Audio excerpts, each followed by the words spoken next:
नमस्कार मित्रांनो, सार्वजनिक आरोग्य विभाग महाराष्ट्र शासन यांच्यामार्फत वैद्यकीय अधिकारी गट अ म्हणजेच मेडिकल ऑफिसरसाठी पदभरती घेण्यात येणार आहे। त्यामध्ये BAMS पदवीधारकांना 283 पदांसाठी त्यांची परीक्षा होणार आहे। MBBS डिग्रीवाल्यांची जी एमओशिपची जी रिक्रुटमेंट होती ती त्यांनी मेरिट बेसवर त्यांनी सिलेक्ट केलं होतं, परंतु जी BAMS शैक्षणिक अर्हता धारक होती त्यांना 283 पदांसाठी भरपूर प्रमाणामध्ये ॲप्लिकेशन्स आले होते।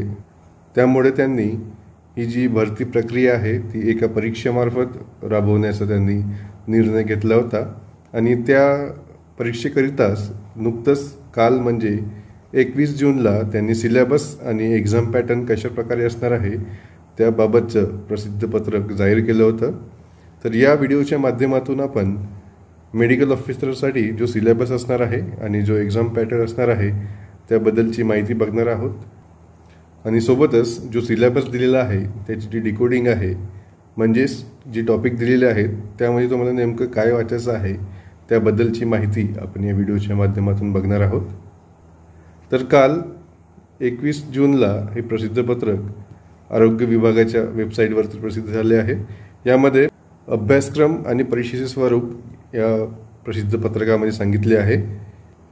तर या परीक्षेसाठी एक्झाम पॅटर्न आपण अगोदर बघणार आहोत। तर या परीक्षेमध्ये तुम्हाला 100 प्रश्न असणार आहेत आणि टोटल गुण आहेत 200 गुण असणार आहेत। यामध्ये जी टेक्निकल म्हणजेच आयुर्वेदिक अभ्यासक्रम जो असणार आहे त्याला 60% वेटेज दिलं आहे। नॅशनल हेल्थ प्रोग्राम्स म्हणजेच राष्ट्रीय आरोग्य कार्यक्रम या टॉपिकला 20% वेटेज दिलं आहे। सामान्य ज्ञान म्हणजेच जनरल नॉलेजला 20% वेटेज दिलं आहे। अशा प्रकारेच म्हणजेच आयुर्वेदिक अभ्यासक्रम इथून तुम्हाला 60 प्रश्न येणार आहेत 120 मार्कांकरिता। नॅशनल हेल्थ प्रोग्राममध्ये तुम्हाला 20 प्रश्न येतील 40 मार्कांकरिता आणि जनरल नॉलेजमध्ये तुम्हाला 20 प्रश्न येतील 40 मार्कांकरिता। अशा प्रकारे तुमचे 100 प्रश्न असणार आहेत 200 मार्काकरिता। या एक्झाममध्ये नेगेटिव्ह मार्किंग असेल की नाही हे आपल्याला ज्यावेळेस एक्झामचं टाइम टेबल आणि वेळापत्रक येईल तेव्हा समजणारच आहे। आणि ही एक्झाम जर MPSC मार्फत घेण्यात आली तर यामध्ये नेगेटिव्ह मार्किंग 100% असणार आहे। अदरवाईज TCS किंवा IBPS कंपनीमार्फत जरी घेण्यात आली तरी पण यामध्ये त्यांच्यावर डिपेंड करते की यावर नेगेटिव्ह मार्किंग असेल किंवा नसेल। तर याच परिपत्रकामध्ये त्यांनी सिलेबस पण दिलेला आहे। त्यामध्ये आयुर्वेद सिलेबस तुम्ही बघून घ्या। यामध्ये सर्व टॉपिक वाईज त्यांनी दिलेले आहेत, एकूण 14 टॉपिक्स तिथे दिलेले आहेत। त्यानंतर असणार आहे नॅशनल हेल्थ प्रोग्राम। यामध्ये त्यांनी 10 टॉपिक्समध्ये जे नॅशनल हेल्थ प्रोग्राम्स आहेत जसे राष्ट्रीय कुष्ठरोग निर्मूलन कार्यक्रम असेल, राष्ट्रीय क्षयरोग दूरीकरण कार्यक्रम असेल, त्यानंतर हिवताप असेल, हत्तीरोग असेल, डेंग्यू ताप असेल इत्यादींच्या ज्या महत्त्वपूर्ण उद्दिष्टे आहेत, जे लक्ष्य आहेत त्यांचा तुम्हाला या टॉपिकमध्ये अभ्यास करायचा आहे।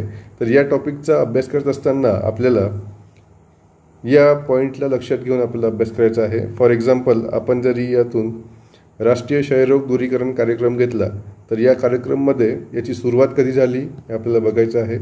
त्याचे ऑब्जेक्टिव्स काय आहेत म्हणजेच उद्दिष्टे, मग त्यांचे टार्गेट्स काय आहेत म्हणजेच आपल्याला 2025पर्यंत काय करायचं आहे, 2030पर्यंत काय करायचं आहे याबद्दलची जी माहिती आहे। त्यानंतर केंद्र शासन आणि राज्य शासन यांनी ज्या या कार्यक्रमासाठी म्हणजेच राष्ट्रीय क्षयरोग दूरीकरण कार्यक्रमासाठी ज्या योजना आणि कार्यक्रम राबवले आहेत त्यांच्याबद्दलची माहिती आणि हे जो कार्यक्रम आहे तो कोणत्या संबंधित मंत्रालय किंवा विभागाशी संबंधित आहे त्याबद्दलची माहिती आपल्याला या नॅशनल हेल्थ प्रोग्राममधून आपल्याला अभ्यास करायचा आहे। या टॉपिकशी निगडीत तुम्हाला प्रत्येक या सब टॉपिकचा अभ्यास या टॉपिकला घेऊन म्हणजेच याच फॉर्मॅटमध्ये तुम्हाला करायचा आहे। त्यामध्ये सुरुवात असेल, उद्दिष्टे असतील, लक्ष्य असतील, योजना कार्यक्रम असतील केंद्र आणि राज्य सरकारच्या आणि संबंधित मंत्रालय आणि विभाग यांची तुम्हाला माहिती घ्यायची आहे। त्यानंतर थर्ड सिलेबस म्हणजे सामान्य ज्ञान, त्यालाच आपण जनरल नॉलेज म्हणतो। हा तुमचा डिसाइडिंग टॉपिक असणार आहे। हाच तुम्हाला पोस्ट मिळवण्यामध्ये मदत करणार आहे। यामध्ये तुम्हाला 20 प्रश्न असणार आहे 40 मार्क्सकरिता आणि हा जो टॉपिक आहे सिलेबस आहे हाच तुम्हाला तिथे चॅलेंजिंग असणार आहे, कारण याचा अभ्यास BAMS किंवा MBBS धारकांचा कमीच असतो. त्यामुळे या टॉपिकला लाईटली न घेता यावर जास्तीत जास्त आपण फोकस करून कशाप्रकारे आपल्याला 20पैकी 15 ते 16 प्रश्न या टॉपिकमधून घेता येतील त्यावर आपल्याला फोकस करायला पाहिजे. तर सामान्य ज्ञान या विषयामध्ये तुम्हाला राज्याचा इतिहास व संस्कृती म्हणजेच history and culture of Maharashtra, राज्याचा भूगोल, भारताची राज्यघटना, सामान्य विज्ञान, राज्याची अर्थव्यवस्था आणि चालू घडामोडी. तर यामध्ये तुम्हाला विस्तृत असं सिलेबस दिलेलं नाही, कारण राज्याचा इतिहासाचा जर आपण अभ्यास करायला गेलं तर हे भरपूर मोठं वास्ट सेक्शन आहे. त्यामध्ये तुम्हाला ब्रिटिशांचे आगमन असोत किंवा त्यानंतरचे ज्या लढाया झाल्या, अँग्लो मराठा वॉर झाले, त्यानंतरच्या ज्या मराठा साम्राज्य स्थापन करण्यासाठी ज्या इंटरनल लढाया झाल्या त्या सगळ्यापासून तर मग हळूहळू जे आपले 1857चा उठाव झाला, त्यानंतरच्या ज्या महाराष्ट्रातील घडामोडी आहेत, राष्ट्रीय चळवळी आहेत, कामगार चळवळी आहेत, दलित चळवळी आहेत, अशा भरपूर टॉपिकमध्ये राज्याचा इतिहास हा विभागला गेला आहे. परंतु या एक्झाममध्ये तुम्हाला सामान्य ज्ञान या टॉपिकला फक्त वेटेज खूप कमी आहे, फक्त 20 प्रश्न असणार आहेत. आणि राज्याचा इतिहास आणि संस्कृती यातून तुम्ही 2 ते 3 प्रश्न एक्सपेक्ट करू शकता. आणि 2 ते 3 प्रश्नांसाठी तुम्हाला राज्याचा इतिहास म्हणजे खूप वास्ट असणार आहे आणि तेवढं तुम्हाला वाचणं हे काही परवडणारं नसणार आहे. त्यामुळे या टॉपिकच्या अंतर्गत तुम्हाला जे महत्त्वाचे टॉपिक्स आहेत ज्यावर तुम्हाला क्वेश्चन येऊ शकतात आणि ते जे महत्त्वाचे टॉपिक्स आहेत ते आपण समोरच्या स्लाईडमध्ये बघणारच आहोत. त्यानंतर राज्याचा भूगोल असो, भारताची राज्यघटना, सामान्य विज्ञान, अर्थव्यवस्था आणि चालू घडामोडी हे खूप मोठाले टॉपिक्स आहेत. आणि हे टॉपिक्स जरी तुम्ही संपूर्ण टॉपिक्स जरी अभ्यासाला गेले तर याला मिनिमम 4 ते 5 महिने तुम्हाला वेळ द्यावा लागेल, तेव्हाच तुमचे हे टॉपिक चांगल्या प्रकारे प्रिफर होणार आहेत. परंतु या एक्झाममध्ये तुम्हाला प्रत्येक टॉपिकमध्ये खूप कमी वेटेज आहे. जेवढं आपल्याला इनपुट द्यायचं आहे तेवढंच आपल्याला आउटपुट पण भेटलं पाहिजे. आपण इनपुट हे 100% दिलं आणि आउटपुट आपल्याला फक्त 20% भेटत आहे, तर याचा फायदा तुम्हाला इथे नसणार आहे. त्यामुळे आपल्याला इनपुट अशा प्रकारे द्यायचं आहे की त्याचं आउटपुट आपल्याला नक्कीच, जर आपण 100% इनपुट देत आहोत तर आपल्याला आउटपुट हा नक्की 80% तरी भेटला पाहिजे. अशा प्रकारे तुम्हाला या टॉपिक्सचा अभ्यास करायचा आहे. तर एक्सपेक्टेड आपण यामध्ये बघू शकतो की सर्वात जास्त तुमचे प्रश्न करंट अफेअर्स या टॉपिकमधून असणार आहेत. यातून आपण एक्सपेक्टेड 4 ते 5 प्रश्न पकडू शकतो. त्यानंतर प्रत्येक टॉपिकमधून 2 ते 3 प्रश्न असणार आहेत हे नक्कीच.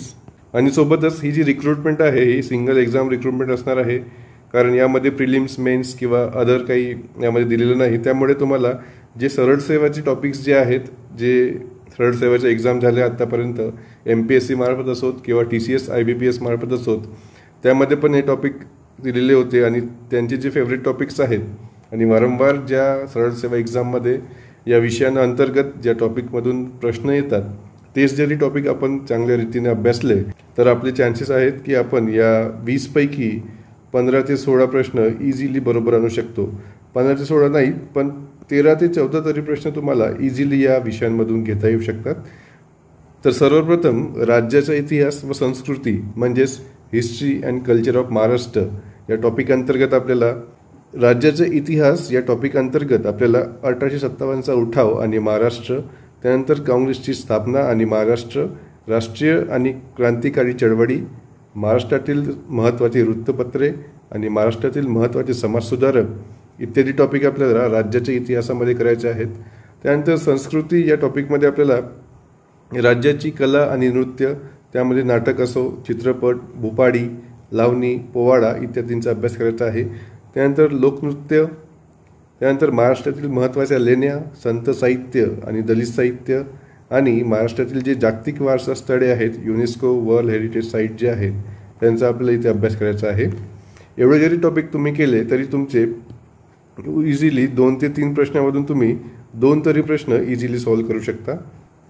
त्यानंतर राज्याच्या भूगोलमध्ये आपल्याला राज्याची स्थापना कशा प्रकारे झाली, त्यानंतर राज्याचं स्थान व विस्तार, राजकीय भूगोल यामध्ये आपल्याला राज्यांच्या सीमा ज्या लागलेल्या आहेत इतर राज्यांसोबत त्यांचा अभ्यास करायचा आहे. राज्यातील जिल्ह्यांचा अभ्यास करायचा आहे. जिल्ह्यातील जे महत्त्वाचे तालुके आहेत त्यांचा आपल्याला इथे अभ्यास करायचा आहे. प्रशासकीय विभाग असतील त्यांचा पण आपल्याला राजकीय भूगोल या टॉपिकमध्ये अभ्यास करायचा आहे. त्यानंतर प्राकृतिक भूगोल असेल, त्यामध्ये तुम्हाला राज्यातील महत्त्वाच्या पर्वतरांगा असतील, डोंगररांगा असतील किंवा ज्या सह्याद्री पर्वत असेल त्याचा पण तुम्हाला इथे अभ्यास करायचा आहे.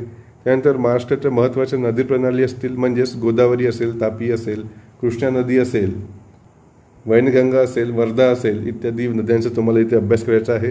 त्यानंतर महाराष्ट्राची लोकसंख्या असेल, 2011च्या जनगणनेनुसार महाराष्ट्राची जी लोकसंख्या होती त्याचा तुम्हाला अभ्यास करायचा आहे. त्यामध्ये डेन्सिटी असेल महाराष्ट्राची, तर जिल्हावार लोकसंख्या जी आहे, सेक्स रेशिओ असेल किंवा लिटरसी रेट असेल इत्यादींचा अभ्यास तुम्हाला या लोकसंख्या या टॉपिकमध्ये करायचा आहे. त्यानंतर भारताची राज्यघटना या टॉपिकमध्ये घटना निर्मिती, घटनेची वैशिष्ट्ये, प्रस्तावना, मूलभूत हक्क, मूलभूत कर्तव्य, राज्याच्या धोरणाची मार्गदर्शक तत्वे, राज्यांचा अभ्यास करायचा आहे. राज्याची राज्यघटना म्हणजेच त्यामध्ये राज्यपाल, मुख्यमंत्री, मंत्रिमंडळ, विधानसभा आणि विधान परिषद इत्यादींचा समावेश होणार आहे. आणि सोबतच महत्त्वाची कलमे, भाग आणि घटनादुरुस्त्या यांचा पण अभ्यास तुम्हाला भारताची राज्यघटना या टॉपिकमध्ये करायचा आहे. जर या सिलेबसमधून तुम्हाला 3 जरी प्रश्न विचारले आणि 3चे 3 तुमचे प्रश्न या इत्यादी टॉपिकमधून नक्कीच सुटणार आहेत. त्यानंतर सामान्य विज्ञान असणार आहे. त्यामध्ये बायो असेल, फिजिक्स असेल, केमिस्ट्री असेल. बायोमध्ये ॲनिमल आणि plant classification, human body system, cells and tissue आणि डिसीज इत्यादींचा अभ्यास करायचा आहे. त्यानंतर फिजिक्समध्ये light, mirror and lenses, sound, electricity, magnetization आणि जे न्यूमरिकल्स असतात, फोर्स, प्रेशर, वर्क इत्यादींचा तुम्हाला यामध्ये अभ्यास करायचा आहे. त्यानंतर केमिस्ट्रीमध्ये एलिमेंट्स, पिरियोडिक टेबल्स असेल, मेटल अँड नॉन मेटल असेल, ॲसिड, बेस अँड सॉल्ट इत्यादीचा तुम्हाला यामध्ये अभ्यास करायचा आहे. त्यानंतर राज्याची जी अर्थव्यवस्था आहे त्या टॉपिक अंतर्गत सार्वजनिक वित्त असेल, उद्योग व सेवा क्षेत्र असेल, शेती, पायाभूत सुविधांचा जो विकास असेल आणि जो महाराष्ट्राचा इकॉनॉमिक सर्वे असते म्हणजेच आर्थिक पाहणी आणि बजेट यांचा पण तुम्हाला थोडक्यात अभ्यास करायचा आहे. आणि त्यानंतर एक महत्त्वाचा टॉपिक म्हणजे यातून तुम्ही 4 ते 5 प्रश्न एक्सपेक्ट करू शकता, तो म्हणजे चालू घडामोडी, करंट अफेअर्स. त्यामध्ये तुम्हाला राजकीय चालू घडामोडी, आर्थिक चालू घडामोडी, खेळ असतील, पुरस्कार असतील, विविध योजना असतील आणि स्पेस आणि डिफेन्स या क्षेत्रातील जे चालू घडामोडी असतील इत्यादींचा तुम्हाला अभ्यास करायचा आहे. तर चालू घडामोडी या विषयाकरता तुम्हाला मागील 6 महिन्याचा तरी मिनिमम अभ्यास करून ठेवायचा आहे. म्हणजेच जानेवारी 2024 पासून ते जून 2024पर्यंत तुम्हाला अभ्यास या करंट अफेअर या टॉपिकमधून करून ठेवायचा आहे. जर ही परीक्षा MPSC मार्फत घेतल्यात आली तर तुम्हाला मिनिमम ऑगस्ट 2023 पासूनचा करंट अफेअरचा अभ्यास करायचा आहे. आणि जर ही परीक्षा TCS IBPS मार्फत घेण्यात आली तर तुम्हाला जानेवारी 2024 पासूनचे जी परीक्षा होणार आहे तोपर्यंतचा अभ्यास या एक्झामसाठी करायचा आहे. तर चालू घडामोडी या विषयाकरता तुम्ही देवा जाधवर सरांचं युनिक अकॅडमीचं जे चॅनल आहे त्यामुळे त्यांनी मंथली करंट अफेअर्सचे व्हिडिओ टाकले आहेत. ते 1 आवरचे व्हिडिओ असतात, ते तुम्ही बघू शकता. 6 दिवसांमध्ये तुम्ही 6 व्हिडिओ संपवू शकता. आणि सोबतच त्याला एक सप्लिमेंटरी म्हणून current affair updated by Devashish sir हे एक चॅनल आहे. यातून पण तुम्ही मंथली करंट अफेअर बघू शकता, जानेवारी, फेब्रुवारी, मार्च, एप्रिल, मेचे, जूनचे. आणि दोन्ही चॅनलचे व्हिडिओ तुम्ही 2-2 वेळा जरी बघितले तरी तुमचं करंट अफेअरमधून 4 ते 5 प्रश्न म्हणून तुम्ही नक्कीच 3 तरी प्रश्न नक्कीच सॉल्व करणार आहात यातमधून. आणि इतर विषयांमधून जर तुम्हाला 3 पैकी 2-2 जरी प्रश्न आले तरी पण तुमचे 5 विषयाचे 2 प्रश्न म्हणजे 10 प्रश्न इथे होतात. आणि करंट अफेअरचे 3 प्रश्न म्हणजे इझिली तुम्ही 13 ते 14 प्रश्न या टॉपिकमधून घेऊ शकता. बघा, याकरिता कुठलीही एक तुम्हाला बुकलिस्ट कुठेच मिळणार नाही. या स्पेसिफिक टॉपिकचा जो डाटा आहे जो मर्ज केला आहे तो तुम्हाला असं कुठेही स्पेसिफिक भेटणार नाही. त्यासाठी तुम्हाला मोठाले संदर्भ ग्रंथ जे आहेत, ग्रंथ म्हणण्यापेक्षा आपण पुस्तक म्हणू शकतो त्यांना, तेच तुम्हाला वाचावे लागतील. परंतु ते संपूर्ण जे पुस्तकं आहेत ते फार मोठे मोठे आहेत आणि तुम्हाला जेवढं इनपुट द्याल तेवढं त्याचं आउटपुट भेटणं शक्य नाही. त्यामुळे आपल्या चॅनलच्या माध्यमातून या संपूर्ण टॉपिकवरती जे परीक्षाभिमुख पॉईंट्स असणार आहेत त्यावर आपण फोकस करून व्हिडिओजच्या माध्यमातून जी परीक्षाभिमुख माहिती असणार आहे तो देण्याचा प्रयत्न करणार आहोत. स्पेशली म्हणजे भारताची राज्यघटना या विषयांवरती ऑलरेडी आपल्या चॅनलच्या माध्यमातून सिरीज सुरू आहे आणि येणारी जी व्हिडिओज असणार आहेत ते याच टॉपिकवरती आपण सिक्वेन्स वाईज घेणार आहोत. आणि त्याचसोबतच राज्याचा इतिहास असेल, संस्कृती असेल, राज्याचा भूगोल असेल, अर्थव्यवस्था असेल इत्यादी टॉपिक्सवरती आपल्या चॅनलच्या माध्यमातून या सब टॉपिक्सवरती 1 बाय 1 व्हिडिओज अपलोड करण्यात येणार आहेत, जेणेकरून तुम्हाला परीक्षेमध्ये या टॉपिकमधून जास्तीत जास्त फायदा होणार आहे. आणि सोबतच तुम्हाला जरी या टॉपिक्सवरती शॉर्ट नोट्स जरी पाहिजे असतील परीक्षाभिमुख, ते पण तुम्ही कमेंट बॉक्समध्ये कळवू शकता. तर त्यावर आपण या टॉपिक्सवरती शॉर्ट नोट्स देण्याचा प्रयत्न करू PDF माध्यमातून. तर इतर माहितीकरता तुम्ही ब्रेनसेट MPSCचं यूट्यूब चॅनल आणि टेलिग्राम चॅनल जॉईन करू शकता. याची लिंक जी आहे ती डिस्क्रिप्शन बॉक्समध्ये मी दिलेली आहे.